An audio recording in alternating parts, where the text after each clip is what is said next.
এই বাপ, তোমরা যারা সিজদা করো না, তোমরা বলো না বাজান, বলো না এই দরদি ভাই চিৎকার করে বললাম, তুমি যদি বলো তোমার পায়ে ধরতে, আমি পায়ে ধরতে রাজি। তুমি যদি বলো তোমারে জড়িয়ে ধরে কাঁদতে, আমি কাঁদতে রাজি। তুমি বলো কেন আল্লাহর সাথে রাগ করলা? কেন আল্লাহর সাথে রাগ করলা? কেন আল্লাহর সাথে নারাজ হইলা? কেন সেজদা কপালে জুটলো না? কেন মালিকের সাথে সারাদিনের এত কিছুর বিনিময়ে আল্লাহ তাআলা একটা মিস কল দিলে, 2 সেকেন্ডের একটা মিস কল দিলে বন্ধু তুমি টের পাও তোমার মোবাইলে মিস কল আসছে।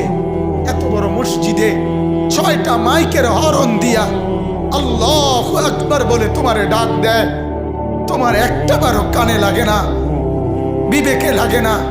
তোর মতো শক্ত ডাকাত, তোর মতো পাষাণ বেটা আর কে হইতে পারে? বেটা কথা বলেন না কেন? তুই ডাকাত, কত বড় ডাকাত!